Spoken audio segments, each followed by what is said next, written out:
Hi there, this is Sarah Kuhn. If you are an INFJ or in a relationship with an INFJ or related to an INFJ in any way, and you want to figure out how they operate, what makes them tick, and how to communicate with them better, this is the show for you. It's called The Quiet Ones. This is a show that deconstructs INFJs, what they are, how they think, how they feel, how they operate, and how they relate to people with other personality types. Whether you have just found out that you're an INFJ or have known for a number of years, there is something for everyone. You will learn more about your personality type so that you understand who you are and understand how you operate in the workplace, in relationships, in your family, and with friends. I want you to walk away from every episode feeling like you have a place of belonging, feeling like you are no longer alone, feeling like you have a place to be heard and seen and understood as you really are. This is a place to connect with other INFJs, to learn and grow and really thrive. I want to give you inspiration and real-life strategies that are going to help you figure out how to live your best life every single day.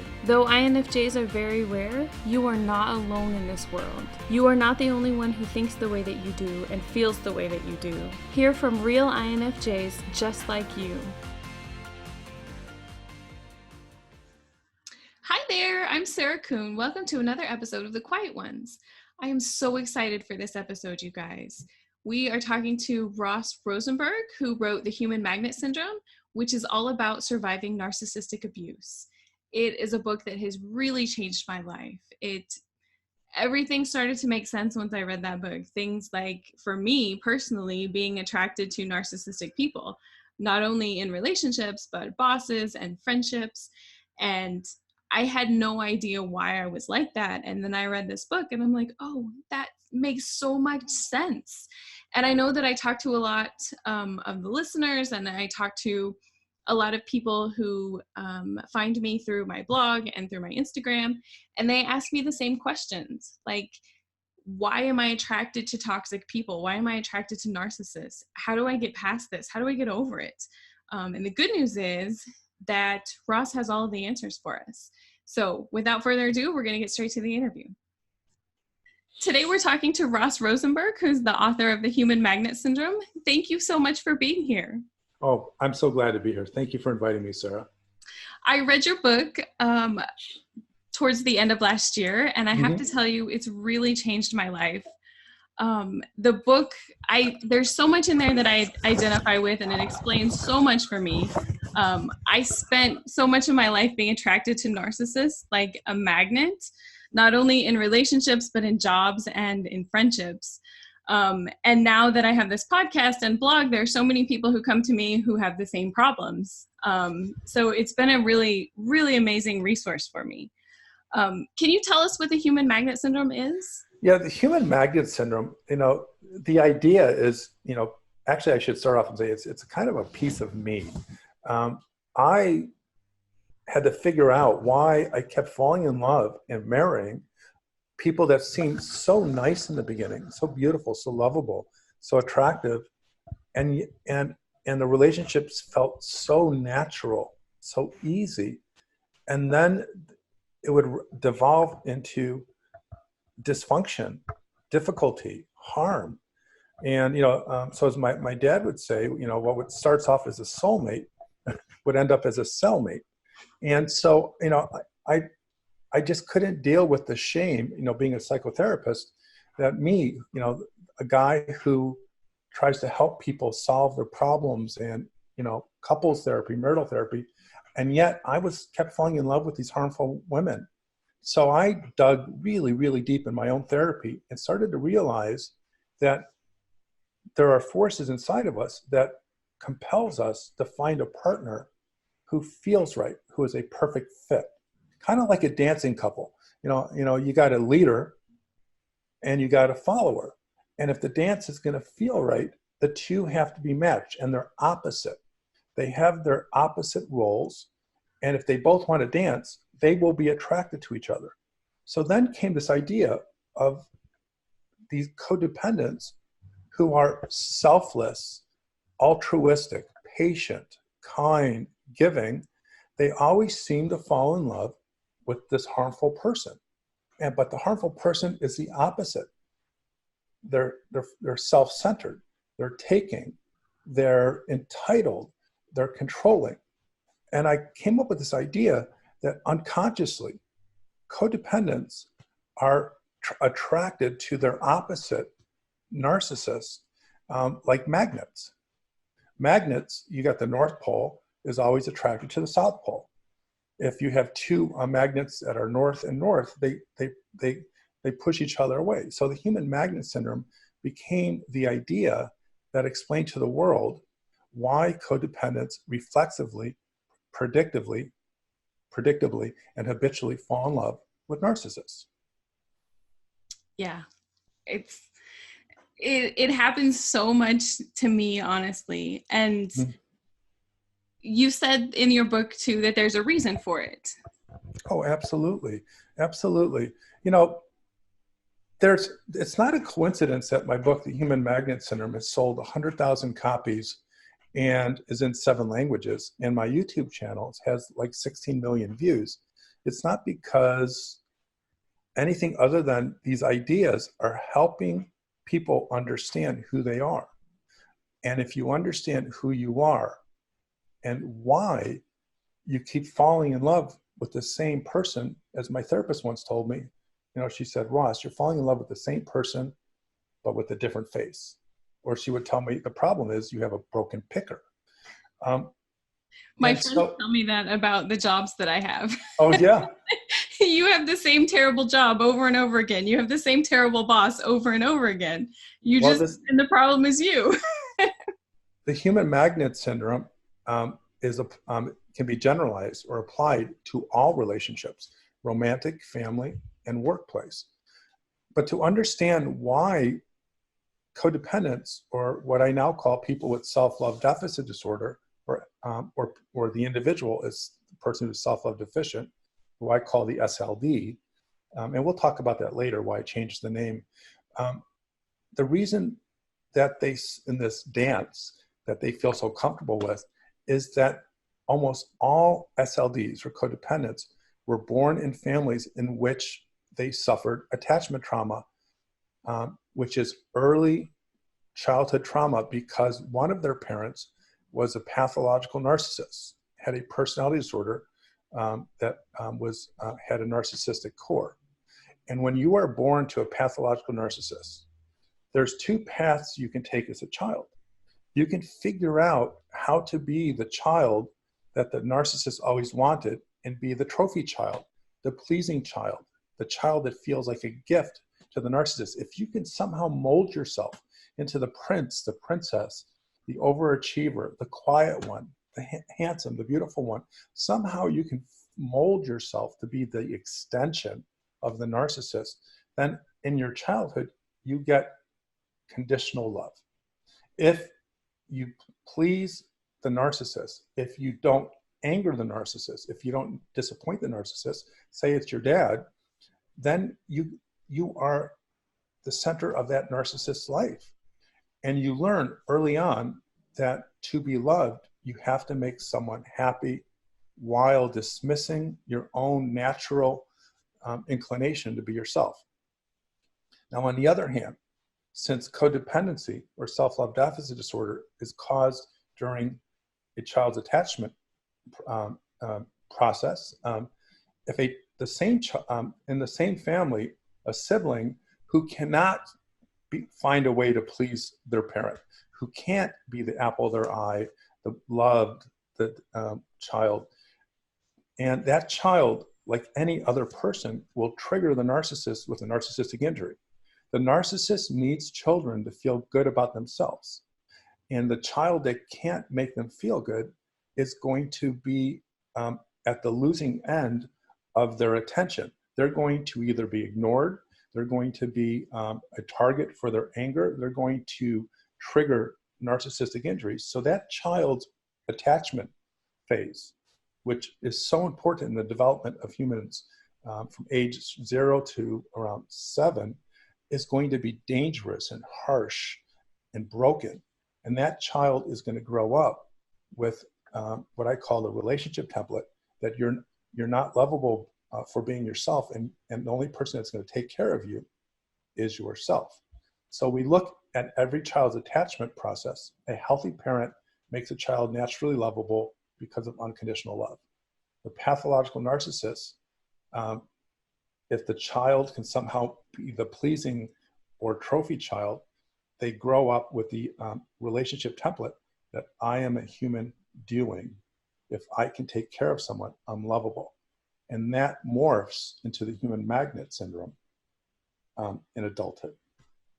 So what if you come from a happy family where you feel like you get along with your parents, maybe you get along with your siblings, but you don't have a background that really feels like abuse, or that where you can just automatically pinpoint, yes, that, one of my parents was a really bad narcissist. Well, first of all, you don't have a happy family if one of your parents is a narcissist. Right. So let's address that, because that it's impossible, because the environment in which the narcissistic parent raises a child is strewn with shards of glass. You walk on eggshells.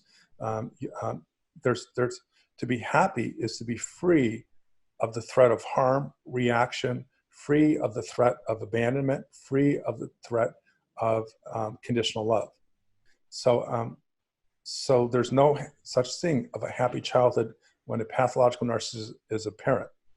Now, I will slightly alter your question. What happens if a child is brought up in a happy family? What that means is that child has normal parents, and normal means they can have problems. The human condition is so that everyone has problems. Especially parents are always making mistakes. But if they unconditionally love their children and they raise them in a healthy environment, independent of the normal ups and downs, and we'll call that a happy family, because there's no such thing as perfection. Right. Becoming codependent is impossible. Becoming self-love deficient is impossible. So there are no SLDs or codependents that I know of who come from a healthy, happy family. Now, I should say that some people think they had a happy family because they have compartmentalized the abuse, the neglect, the abandonment, or forgotten about it, or just don't think about it, and they only try to remember the happy memories. That's what we call dissociation. And sometimes it feels like that's all you know. So when you're in a different situation, then you're like, this is a little bit weird because I've never known anything else. Of course, that's how it is with all of us. We grow up, and that's why the attachment phase is so crucial in the development of our personality and our mental health. If we grow up in a family that loves us for who we are unconditionally, I mean, it still means our parent, we can get in trouble and make mistakes. That's all we know. That's the basis. That's the foundation for what we believe the world is and how the world reacts to us. Sure. And if you come from a family that is healthy, that manifests healthy relationships. It's really that simple.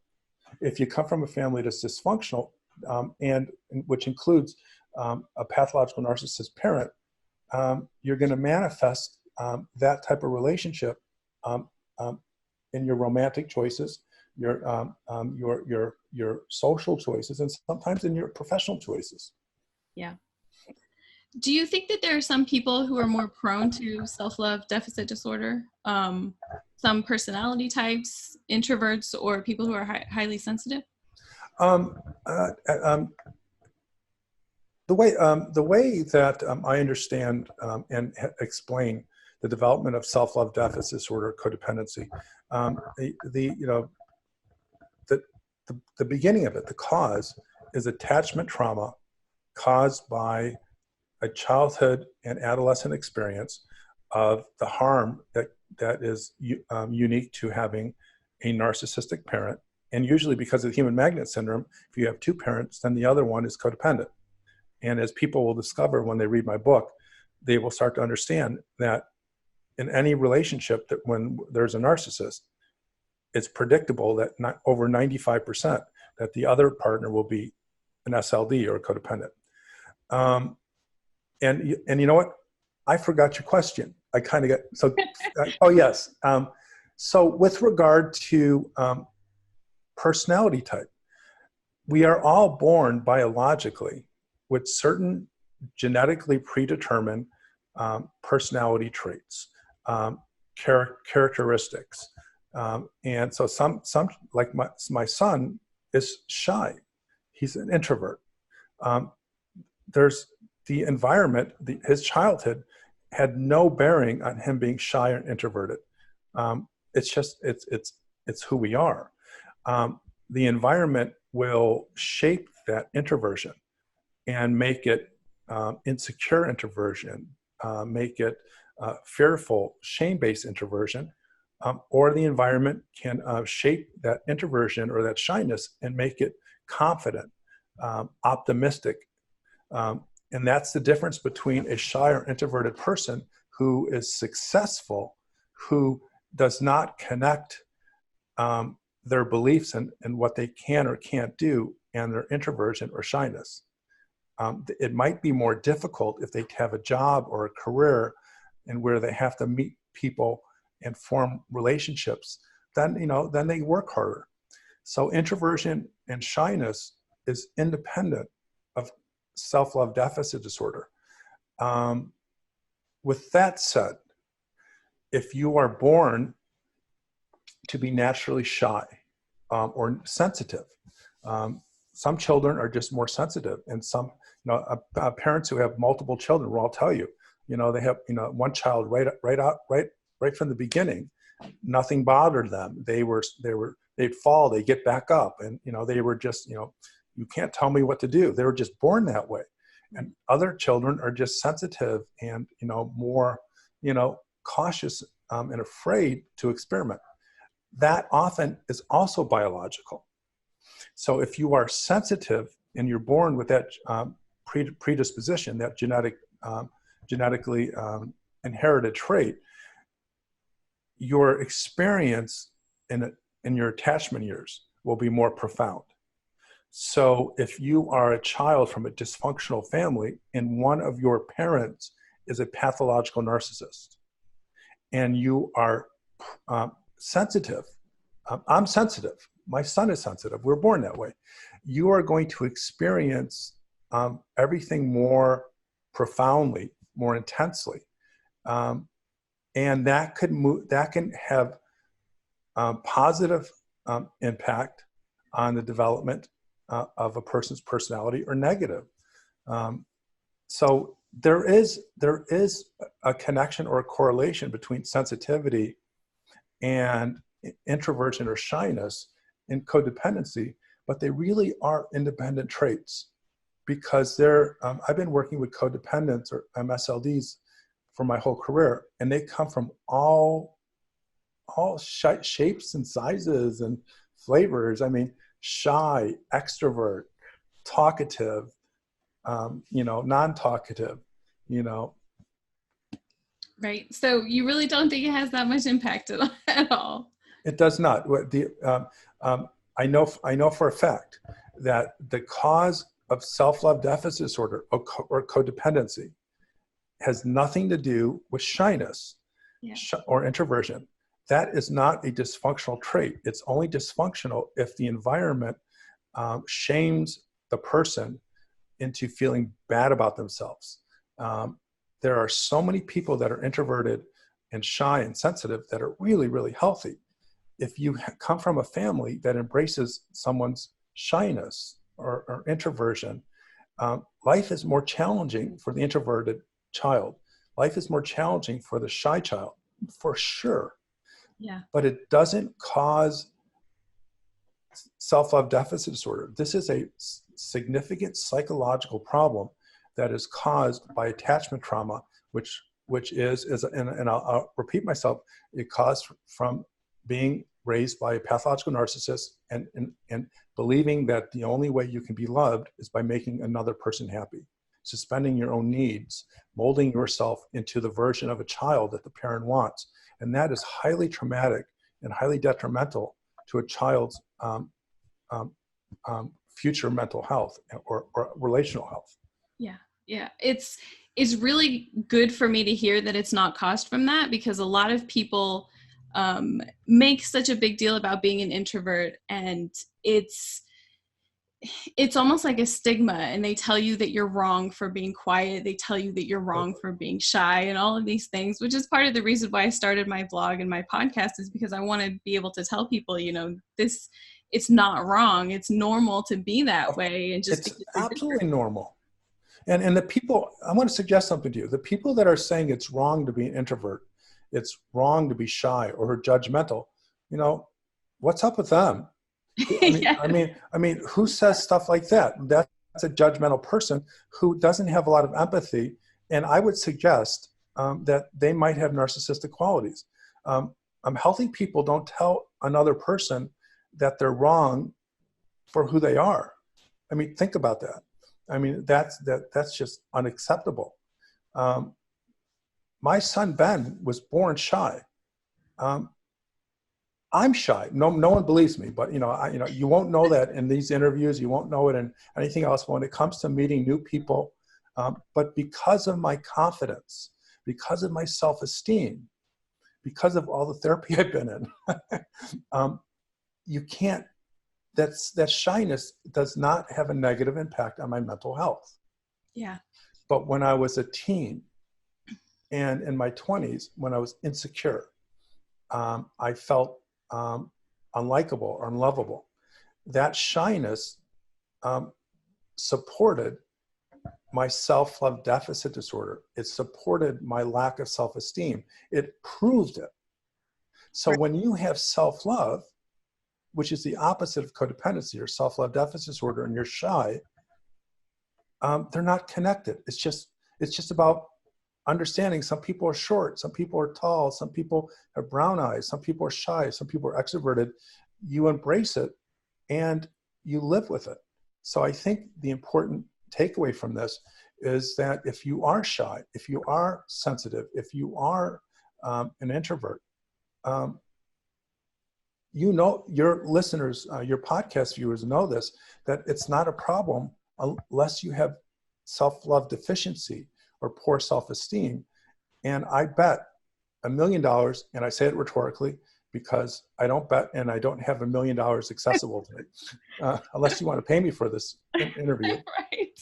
But I would bet your $1 million that if someone is introverted and they feel like it impacts their relationship choices, they also have self-love deficit disorder and struggle with self-esteem. So the biggest question that I have for you, I think what we all want to know is, how do we fix this problem? If we do have it, what do we need to do to fix it? Well, I'm glad you asked that. So I wrote my book, The Human Magnet Syndrome, The Codependent Narcissist Trap, which, by the way, is available at my website, selfloverecovery.com. I wrote that to explain what the problem is, because the world doesn't know what this codependency is. So I had to explain it. I had to create a new explanation instead of theories, because if you're going to solve a problem, you got to know what it is. You think of, like lobotomies, they thought they were solving a problem, but they weren't. They were making it worse. Or you think of bloodletting. For 1,000 years, people were, draining people of their blood to solve medical problems. Well, they didn't know what the medical problems were, and the procedures didn't work. So for codependency or self-love deficit disorder therapy to work, you got to know what it is. And that is why I wrote The Human Magnet Syndrome.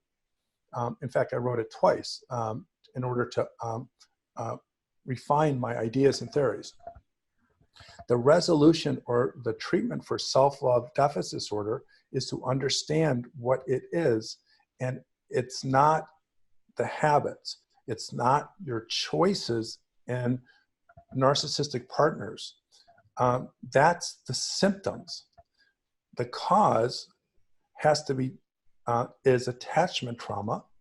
It is the trauma experienced as a child. And we're talking, anyone who is an SLD will tell you that they had a really difficult childhood. And from the attachment trauma, and I, on my YouTube channel, and in my book, The Human Magnet Syndrome, I explain this in my self-love deficit disorder pyramid. At the base of it is attachment trauma. From attachment trauma is core shame, is this fundamental feeling of being broken or inadequate. From core shame comes this deep existential pain, which I call pathological loneliness, that without being in a relationship, you ache with this feeling of loneliness. From that loneliness comes this compulsion, this addiction to be with another person. I call it codependency or self-love deficit disorder addiction, that you need a relationship to take the loneliness away, the pain. And because you're an SLD or a codependent, the human magnet syndrome predicts that person will be a narcissist. And then at the very top of the pyramid is what we know as codependency or self-love deficit disorders, caretaking, insecurity, being afraid to say what you want, taking care of everyone. So if we're going to solve self-love deficit disorder or codependency, is we have to not only know what it is, where it comes from, but what we need to resolve. And that is why my video and seminar material at Self-Love Recovery Institute at selfloverecovery.com, there are these full-length seminar videos that explain my treatment methods. I call it Self-Love Recovery Treatment, and it's a 10-stage treatment program. And that would be beyond the scope of this discussion, but I do have a 10-stage treatment program that that not only resolves this SLDD, but it transforms it into self-love. And that is when everyone's life changes. Yes, that is completely amazing. I can't wait to go through all of those videos myself, honestly. And I know that there's a lot of people that listen to the podcast and that read my blog that will definitely be interested in those, because I get a lot of questions about that. Yeah, the 10 stages really is, and I am going to be writing the book, The Codependency Cure, achieving self-love abundance. And I'm not so sure about the title yet, but I think that's what it is. I'll be writing that, but it probably won't be written for a couple of years.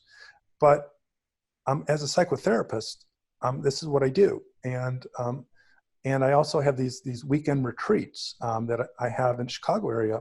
And I help people understand that the core of their self-love deficit disorder, it's the trauma. And the problem is therapists don't understand that. And so they're working on this pyramid, they're working on the top of it. You got to get to the bottom of it. And so, people need to trace back their codependency to where it started. And that's when things change. You heal that trauma, you change the core shame into core self-love, you transform the pathological loneliness into a feeling of existential comfort or peace. You take away this addiction and transform that into this compulsion to be with another self-loving person. And then then self-love deficit disorder is gone forever. It's cured, which is why I created the term, the Codependency Cure. It's gone and it won't come back. Yeah. And then, that solves your problem with your friends and your jobs and all of the people that you feel like, you're just attracted to all these toxic people. It solves all of those problems. Exactly. Because remember, we started off with the explanation of the human magnet syndrome. It's a dance. It's the attraction to someone who feels right, who matches up with you. Yeah. And as someone who was self-love deficient, who through this healing, this therapy, this treatment process becomes self-love abundant, they are going to be still attracted to someone that's opposite, exciting and fun, but it will be another person who's also self-love abundant. Because only the narcissist and the codependent, they need each other to feel happy. The person who is self-love abundant, they don't need another person to be happy because they love themselves. And the person they're attracted to will also love themselves. And the human magnet syndrome plays out between the two healthy people as well as it does the dysfunctional people. So I have one more question that just came to me. Mhm. A lot of people who are very deep into Myers-Briggs personality types, they talk about finding the right type, like the right type of person that you're attracted to that Mhm. will be like your perfect match. But the way that you explain that, it doesn't seem to me like it would matter that much what type of person it is. It really matters more whether they're healthy or not. You're Correct? right. In my book, The Human Magnet Syndrome, I have a chapter called Chemistry. And this might upset some of your podcast viewers. And by the way, I could be wrong. Everyone can make up their mind. I'm Right. not here to preach the gospel of the human magnet syndrome. Just, as they say in AA, take the best and leave the rest. Right. But I suggest that people who fall in love because of chemistry, um, um, the choice is already made because of their childhood. If you are an SLD, you are going to feel safe and comfortable in what feels familiar and predictable. You will not know what to do with a healthy person. That will feel unsafe. You will know what to do with a narcissist because that's what you've always known. But unconsciously, what happens, consciously is you fall in love with an attractive person that makes you feel good. There's codependents don't think about, I want to meet a narcissist who's going to make me feel like crap. No, they just see someone who's beautiful and interesting and charming, but it always is the narcissist. It's because the person who is all about themselves it makes them feel like they know what to do with that. They know how to be quiet. They know how to ask questions. They know how to listen. They know how to forgive. They know how to sacrifice. So chemistry is the interaction between two people's attachment experience. If you grew up in a healthy family and have self-love, self-esteem, you know how to care for yourself, you are going to be automatically attracted to another healthy person. You don't know it. That's why when people say, there was no chemistry, I know this. It's because it wasn't on how they looked. There was just a feeling. And so you're going to fall in love with the person that matches up with your relationship template. Being shy or introverted. You might fall in love with someone who's extroverted. That's a good matchup. But if you're shy and introverted and you're healthy, you love yourself, you have self-esteem, and there's an extrovert who's a narcissist, all he does is talk about himself, you're not going to fall in love with him. But if you're shy and introverted and there's an extrovert you're shy and introverted and you have self-love abundance, and there's this extrovert who also is self-love abundant, then there's going to be chemistry. So chemistry is more of the unconscious matching up of your relationship templates that come from your childhood. That's why me and everyone else who follows my work will say they keep falling in love with the same type of person. And then if you get married, you'll realize, oh my gosh, I married my mother, or I married my father. Yes. Or whoever the narcissist was. Right.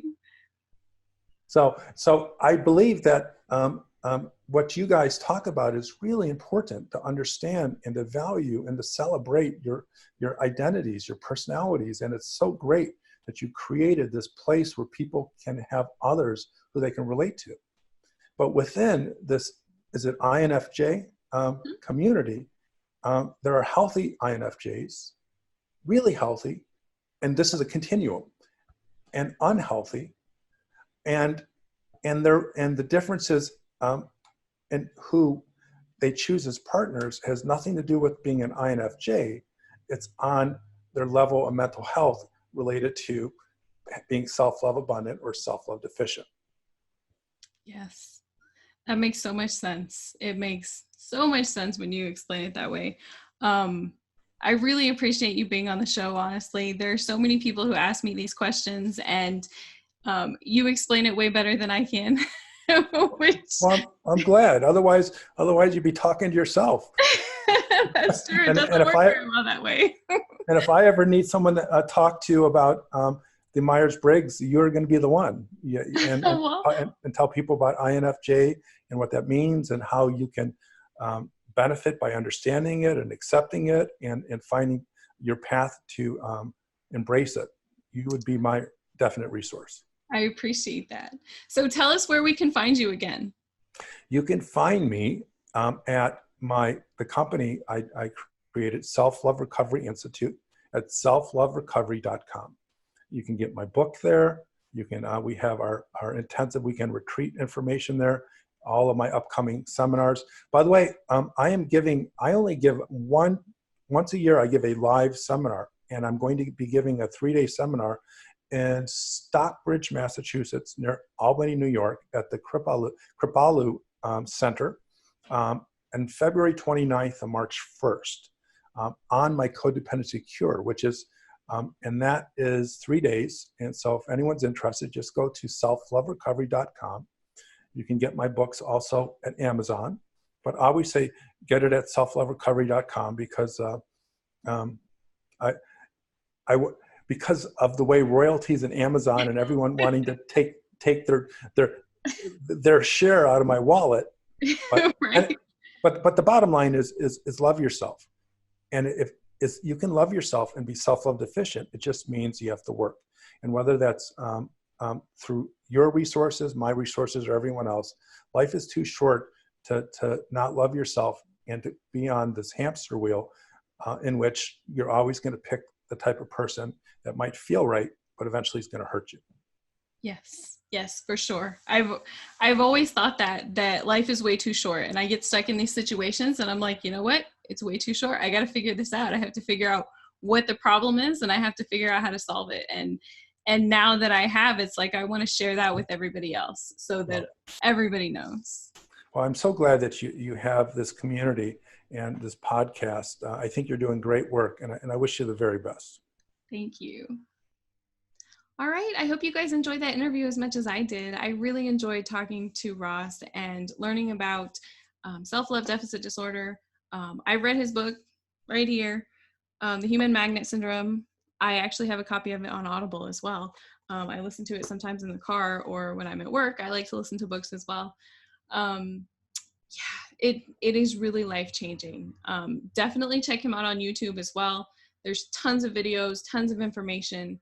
And it's incredibly, incredibly helpful. So there's a couple of things that I wanted to remind you guys about. I have created a new website that's called INFJ Community. It is all about bringing us together. We keep saying that we need a community, and now we finally have one. So make sure that you head over to infjcommunity.com. You can also find it from my regular website, which is infjwoman.com. On the community website, you're going to see another piece of it that's like a members type of page, which is completely free. Definitely check it out. You're going to find that it's a lot like Facebook, except that you don't have to deal with the algorithm and you don't have to deal with ads. So that's really awesome. Definitely join that community. It's most of the people in there are INFJs. There's a couple of INFPs that I've invited. There's an ENFJ that I've invited, but they're all very similar to us. And there's going to be a lot of different groups in there. There's also going to be events, hopefully very soon, live in-person events, but also online events too. And it's just a great way for us to connect and to learn about each other and to learn from each other too. There's a space for writers as well. Part of the INFJ community website is giving you guys a platform to be able to share your work as well as just reading mine. And there's already some amazing articles up there. So if you are a writer and you would like to contribute, please, I would love to read what you have to say. And even if you're not a professional writer, I wasn't a professional writer a year ago. I don't even know if I consider myself a professional writer now. I just like to write, and I feel like I have something that I need to share with the world, and I'm absolutely positive that you do too. And if you want to write, you can write about anything, really. There are several different topics that you can see at the top of the website when you go over there to infjcommunity.com. And if you pick something that falls within those topics, it works. And if it doesn't fall within those topics, send me an email and we'll talk about it, and we'll kick around some ideas and see what we can make work. So check that out. And also make sure that you subscribe. Go over to YouTube too. All of these podcasts are done on YouTube as well, so you can watch the video interview, which is youtube.com/The Quiet Ones Podcast. And make sure that you subscribe wherever you're listening, whether you're watching on YouTube or on Apple Podcasts or wherever it is. Make sure that you subscribe, leave a review. It helps to have other people find us. And I would really, really, really appreciate it if you would share this video with everybody, everyone that you know. Post it on Facebook, Instagram, Twitter, wherever it is that you can share it. I would really appreciate it. And thank you so much for listening. It absolutely means the world to me.